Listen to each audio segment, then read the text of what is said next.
happy time and a carefree time. A time of auto rides and double dates.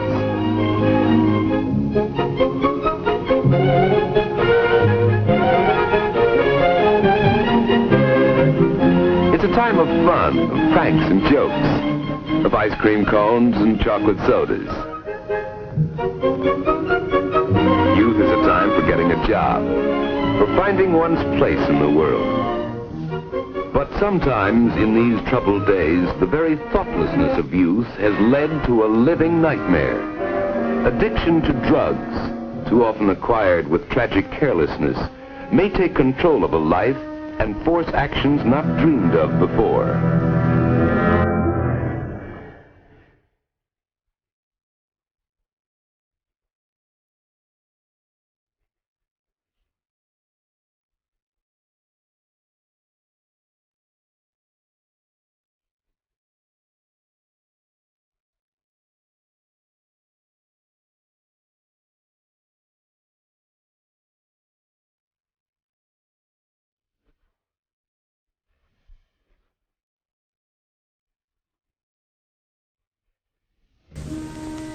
Once this was a poppy growing in Italy or Turkey or some other hot land.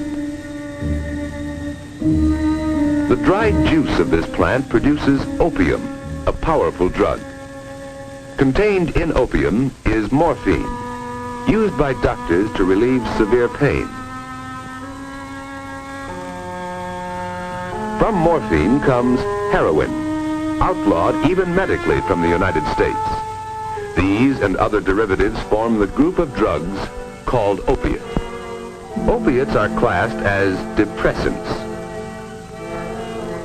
An overdose causes unconsciousness, then death. A smaller dose, taken into the bloodstream, inhibits all the functions of the body by its action on the brain and the central nervous system. But the body gradually builds up a tolerance to the drug.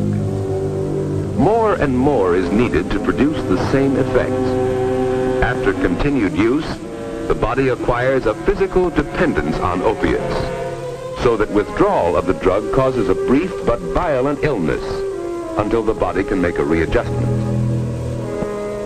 Another depressant is marijuana, derived from the hemp plant. It inhibits and distorts the action of the brain and nervous system in a manner somewhat different from opiates.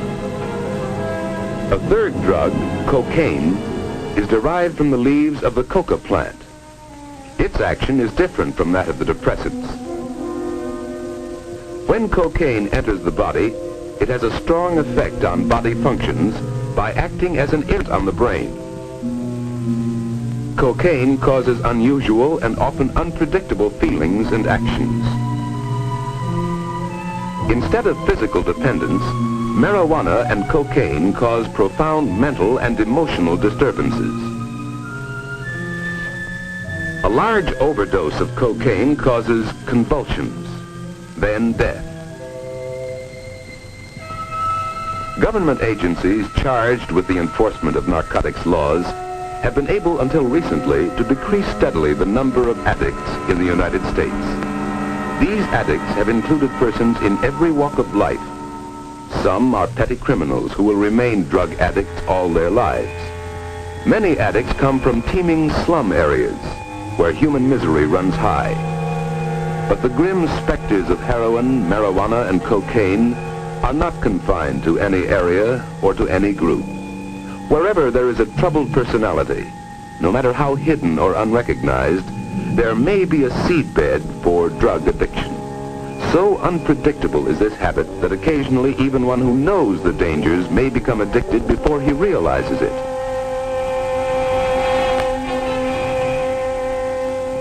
Sometimes the addict may come from a wealthy family, where drugs respect neither riches nor poverty. Such a victim doesn't have to steal to support his expensive habit, but the degrading effects are the same. In recent years, there has been a shocking increase in drug addiction among young people, often in their teens, who take up the habit without the slightest understanding of the living nightmare they are so unthinkingly walking into. To get the illegal drugs, they are forced to deal with criminals who prey on those least able to defend themselves. And to find money for their expensive habit, they often turn to crime themselves.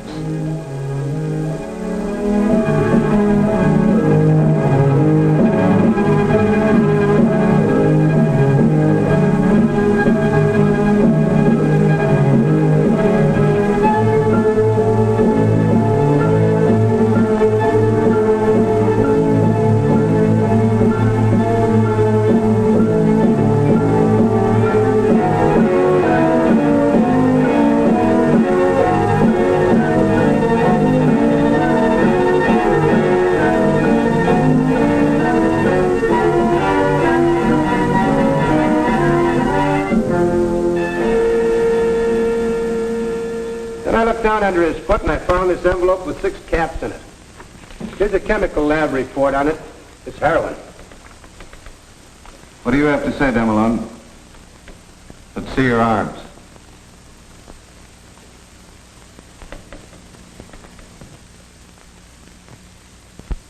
How long have you been taking heroin? Well, Speak up. About 2 years, I guess. What about before then? Well, I smoked marijuana for a while. How long? 4 or 5 months, I guess. How did you get started on this? Well, I don't know. A friend of mine, well, he started me. Started by a friend. An oft-told story. For drug addiction is contagious. One addict can make 5. 5 can make 25. Marty's story is like many of the others. It started 2 years ago with marijuana cigarettes. Come on, it's my turn next. Gee, Duke, where'd you get him? I know a guy. 3 for $1. Let me try. Gee, I feel awful funny. Me too. I feel kind of sick. Come on, Marty, pass it on. Marty got kind of sick too, but he wouldn't let on. He was determined to be one of the gang if it killed him. And it almost did. Several weeks later, after smoking reefers, Marty's befogged brain hit on a clever way to open pop bottles. Later, Stan went to the hospital for swallowing broken glass. Marty badly cut the inside of his mouth, though he didn't even know it at the time. Duke was the one who got Marty on the habit. It was just a business matter to Duke, though Marty didn't find it out till later. Hey, Marty. Here. Okay, here. What's that? H. H? What's H? That's a lot. It's heroin. Will it make me sick like the reefers did? Go on and try it. I dare you. How much does it cost? This one ain't gonna cost you nothing. It's free. Go on.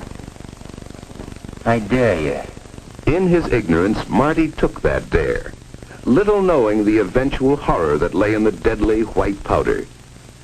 Those first capsules were free. But when Marty started asking for them, the price came high. $1.50 apiece. That's right, kid. $15. This ought to hold me for a while. I hocked my camera to get this dough. Where's my cut? You don't get one. This kid's hooked. Go out and get some new kids if you want to cut. He's still snorting it. So what? Snorting or mainlining, what's the difference? He's hooked. Hey, look, I gotta have my cut. It's costing me more than ever now that I'm on speedballs. That cocaine comes high. That's your problem, kid.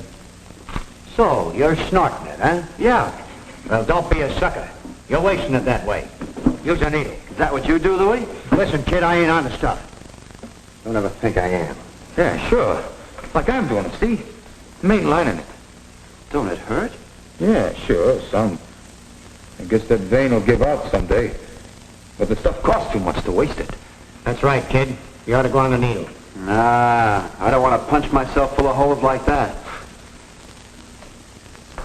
But he did use the needle, despite his fear of it. At first he shot the drug under his skin, then directly into the vein.